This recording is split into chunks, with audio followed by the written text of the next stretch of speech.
है गाइस, नमस्ते, प्रणाम। कैसे हैं आप लोग? उम्मीद करते हैं मस्त होंगे, स्वस्थ होंगे, अपने अपने जीवन में खुश होंगे। हम लोग जा रहे हैं एक सत्संग में। चलो ताला मार दिए। चल के चलिए चलते हैं। मम्मी बाहर हैं, मम्मी को ले लेते हैं, चलते हैं। वहाँ पहुँच के आपको दिखाएंगे, ठीक है? तब तक वीडियो में बने रहिए। देखिए हम सत्संग स्थल पहुँच चुके हैं, जहाँ पर कार्यक्रम हो रहा है। पापा बैठे हैं, पापा को लेके आते हैं, फिर आराम से बैठेंगे।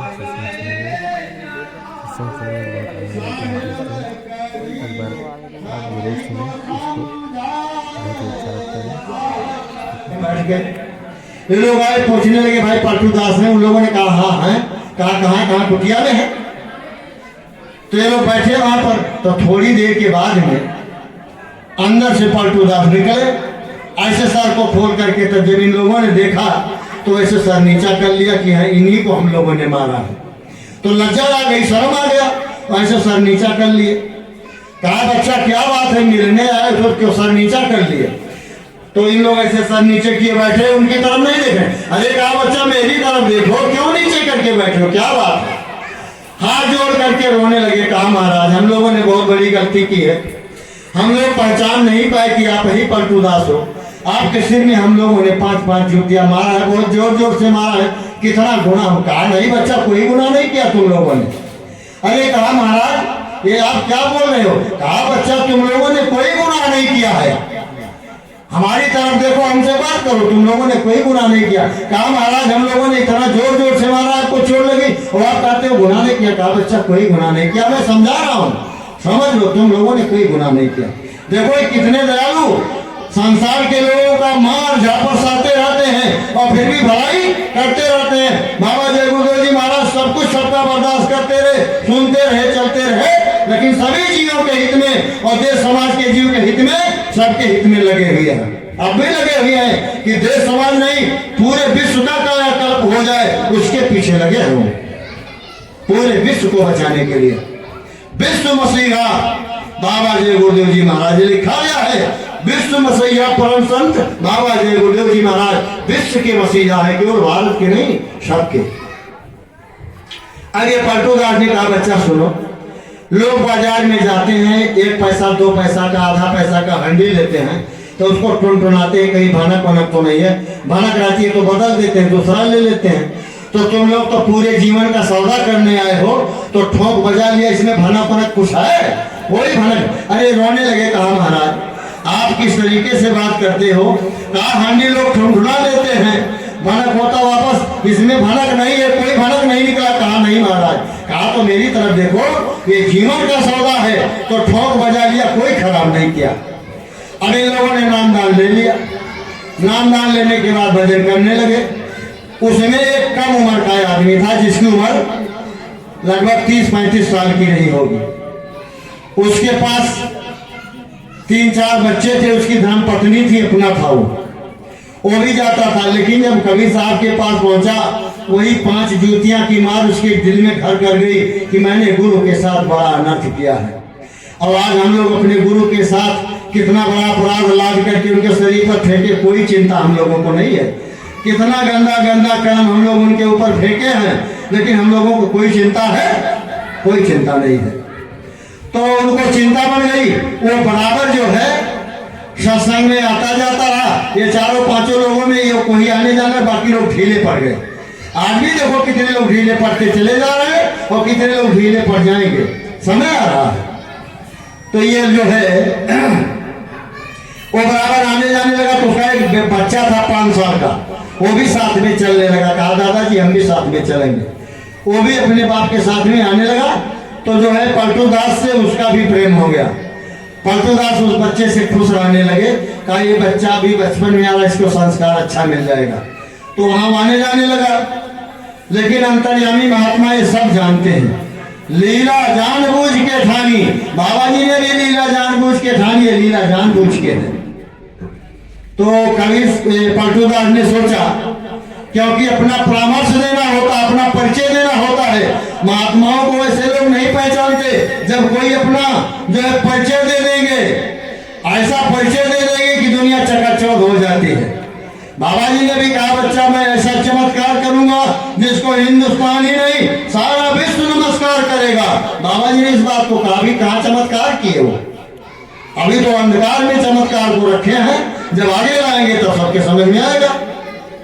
तो आगे जो कबीरदास है पलटूदास जी जो है, एक दिन वो आया नहीं सवेरे, तो पलटूदास ने अपने शिष्यों से पूछा, कहा बच्चा आया नहीं वो लड़का? कहा हाँ महाराज आया नहीं। कहा चलो उसके घर हम लोग देखते हैं क्यों नहीं आया। ये तो जान रहे हैं लेकिन अपने शिष्यों को बताया नहीं। ऐसे गुरु महाराज सब जानते हैं लेकिन हम लोग को बताते नहीं, क्योंकि हम लोग हजमे नहीं कर पाएंगे। एक छोटी मोटी बात यहाँ हो जाए तो बस 10 लोगों से फैलाएंगे हम लोग। पेट में पचेगा नहीं, भोजन पच जाएगा लेकिन बात नहीं बचेगी, इसको फैला दिया जाएगा। तो पलटूदास शिष्यों को लेकर के उसके घर चले गए। तो जो उनका शिष्य बराबर आता जाता था उसकी शरीर छूट गई थी। उसके और दोनों बच्चे, तीनों बच्चे, उसकी पत्नी, उसका ये बेटा, उसके सीने पर सर पटक पटक के सब लोग रो रहे थे, चिल्ला रहे थे। जब पलटूदास पहुंचे वहां तो कहा बच्चा ये क्या? कहा महाराज शरीर छोड़ के चले गए रात में। जब लड़के ने देखा कि हमारे पिताजी के गुरु महाराज आ गए, वो जा करके उनके चरणों को पकड़ लिया और लगा रोने। कहा महाराज अब हमारे पिताजी नहीं है, अब हम आत्महत्या कर लेंगे, हम लोगों को कौन कमाई खिलाएगा? हमारी बहन छोटी है, हमारा एक भाई वो छोटा है, हमारी माँ इस तरीके की है, पिताजी हमारे चले गए, कौन कमा के खिलाएगा? अब मैं आत्महत्या कर लूंगा, मैं नहीं रहूंगा। जब उसके प्रण को, उसके अंदर की भावना को देखा पलटूदास ने तो कहा ठीक है अब ये काम करना समय आ गया, उचित समय आ गया। उन्होंने क्या किया? कहा अच्छा सब लोग हट जाओ। लाश के चारों तरफ लोग खड़े थे, उसकी पत्नी, उसका बेटा बेटी सब रो रहे थे। पलटूदास ने सबको हटा दिया।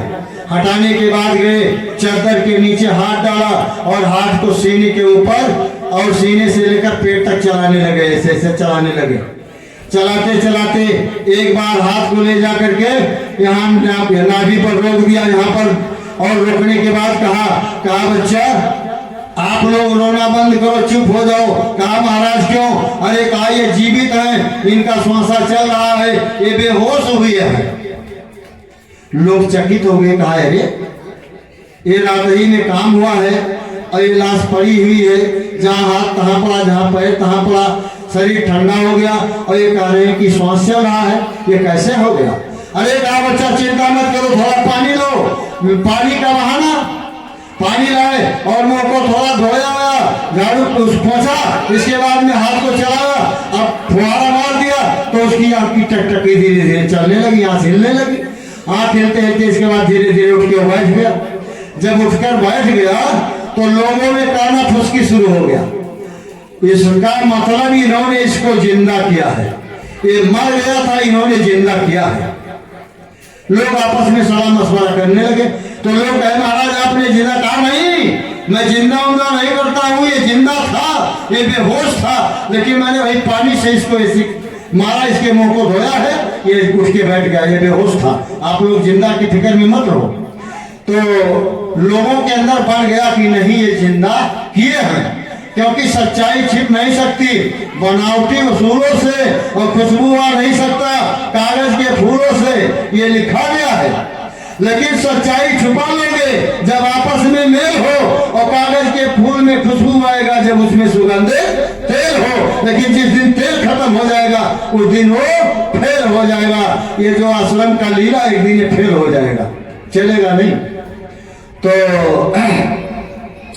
लोग कहे नहीं ये जिंदा किया है। तभी लिखा गया है अपनों ने लूटा गैरों में कहा दम था, मेरी किश्ती वहां डूबी जहां पानी कम था। जितने संत फकीर आए इनको परेशान करने वाले, इनको दुख देने वाले, इनको सूली पर चढ़ाने वाले इनके ही शिष्यों के द्वारा हुआ है, इनके ही शिष्य इनके बैरी बने हैं। तो अब लोगों में जो भाव बन गई, तो किसी का भाई मरा, किसी का बेटा मरा, किसी की माँ मरी, किसी की बहन मरी। अब पलटूदास की कुटिया पर सब लोग लाश लेकर पहुंचने लगे, जिंदा कर दीजिए, जिंदा कर दीजिए, जिंदा कर दीजिए। पलटूदास ने कहा देखो भाई ये मैं काम में नहीं करता हूँ, वो जिंदा था, वो बेहोश था, मैं जिंदा नहीं किया हूँ। तो लोगों को आ गया गुस्सा। कहा इसका मतलब एक ही वंश इनका प्यारा है, उसी के बाद को इन्होंने जिंदा किया है। इसका मतलब हम लोग इनके शिष्य नहीं हैं, तो हम लोग इनके दुश्मन बन जाएंगे। लोगों ने सलाह किया कि आज ये शाम को भोजन प्रसाद लेकर के जब कुटिया के अंदर प्रवेश करेंगे तो हम लोग चारों तरफ से खड़े हो जाएंगे और कुटिया में आग लगा देंगे, ये इसी में जल करके खाक हो जाएंगे। और आखिरकार उनके शिष्यों ने वही काम किया। सब बैरागी मिल के पलटू को दिया जाए और जगन्नाथ की गोद में पलटू बैठे जाए। यहाँ इन लोगों ने जला दिया, आपके सामने देख करके जला दिया। और पलटूदास जी जगन्नाथपुरी में जाकर के जगन्नाथ भगवान के कंधे पर बैठ गए, वहां साबित कर दिया कि मैं यहाँ हूँ, तुम हमको जला नहीं पाए हो। और बाबा जी को जिसने पाया नहीं, जिसने कुछ देखा नहीं, वो कैसे कह दिया कि बाबा जी चले गए। जिसको जला दिया गया वो नहीं गया, और जिसको कुछ नहीं किया गया वो कहां चला जाएगा। कम से कम इतना तो दिमाग में होना चाहिए। तो वहां जाके वो पहुंच गए, तब ये चौपाई लिखी गई, सब बैरागिन। बैरागिन का मतलब बैरी बन गए, उनके साथ बैराग करने वाले जो थे वो बैरी मिल गए। सब बैरागिन मिल के पलटू को दिया जाए और जगन्नाथ की गोद में पलटू बैठे जाए, तब लिखा गया, ऐसे नहीं लिखा गया। अब वहां जब मैं पहुंच गया जगन्नाथपुरी में, तो वहां का राजा नियम था उसका कि सबसे पहले जगन्नाथपुरी में जगन्नाथ भगवान का पूजा वही करता था, तब बाद में कोई करता था। तो वहां जो लोग पुजारी थे, जब शाम को मंदिर को बंद किया तो सारे खिड़की फाटक को बंद कर दिया, कोई नहीं खोला था, ताला डाल करके वहां सब हो गए। वहां के ही नियम था। लेकिन जब सवेरे लोग गए, ताला को खोले, झाड़ू पोछा लगाए और मंदिर के अंदर घुसे, तब इनको जो है क्या देखा कि जगन्नाथ की मूर्ति पर ये फकीर फटा पुराना कपड़ा में चढ़ के बैठा हुआ है। इनको गुस्सा आ गया, पकड़ के हाथ खींच के जमीन पर गिरा दिया, जमीन पर गिरा दिया, लात मौका वहीं मारने लगे। मारने के बाद में बाहर निकाले, इतना मार मारा कि उनको मार डाला। मार डालने के बाद बस उसी बगल में समुद्र में उठा के नदी में फेंक दिया, वहां भी मार के नदी में फेंक दिया। देखिए वहां इनको मार के फेंक दिया। इसके बाद में अब ये लोग आए, झाड़ू पोछा लगाए, तब अब बुद्धि पैदा हुई। इसीलिए संतों ने कहा है, जो बुद्धि पीछे होती है वो बुद्धि पहले हो, तो कहे कबीरदास जी फिर दुख है काहे। पहले नहीं बुद्धि पैदा होती, पाछे पैदा होती है। जब इन लोगों ने मार के फेंक दिया, तब इनके दिमाग में आया कि अरे भाई हम लोग तो सब तरफ से ताला डाले थे, कहीं से खुला नहीं था, वो आसान से बैठाले बैठे।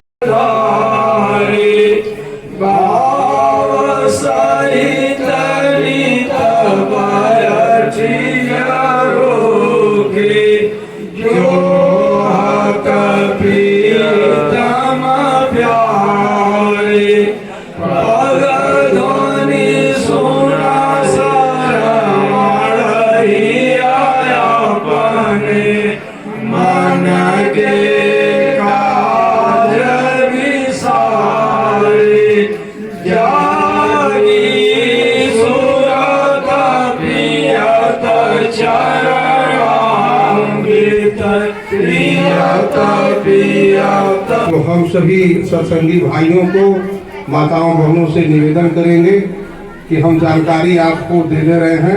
ग्राम सभा भगोर में जयकिशन प्रजापति के आवास पर है, जिन भाइयों को वहां पहुंचना है। लगभग सभी लोग जानते हैं, ये लगभग इसमें 75-80% तो हम सभी लोगों को पहचानते हैं और ग्राम भगोर में है। तो आप लोगों से हम यही निवेदन करेंगे कि वहाँ पहुँच करके उनके मुखार बंद से जो भी अमृत बाणी निकले और सुन करके अपने जीवन को धन्य बनाएं। जय गुरुदेव, जय गुरुदेव।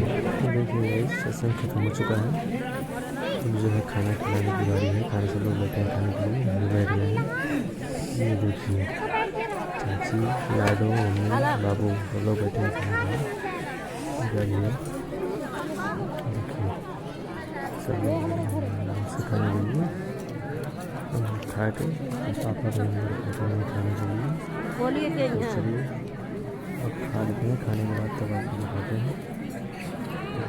चला गया। देखिए गाइस, जब सत्संग खत्म हो गया है तो हम लोग यहाँ पे एक लोग के यहाँ घर मिलने चले आए हैं। पापा बोले कि चलो एक लोग से मिल लेते हैं। तो देखिए यहाँ पे मिल रहे हैं, पापा खड़े हैं, वो भी खड़े हैं। यहाँ पे वो बकरी पालन किए हैं, देखिए बहुत सारी बकरियां देखने को मिलेंगी आपको। देखिए एक बकरा भी है, देखिए इसको बोलते हैं खस्सी। देखिए जूम करके दिखा दे रहे हैं, देखिए क्या कर रहा है, देख सकते हैं इनका। ये देखिए पूरा इनका मकान है, ये खेत है, ये गन्ना देखिए, गन्ने का गुड़ बनेगा अब। देखिए पूरा हरियाली है चारों तरफ, देख सकते हैं सरसों कितना हरा भरा पीला पीला है, कितना अच्छा लग रहा है। देखिए ये सब अपना खाना खा रही हैं। तो चलिए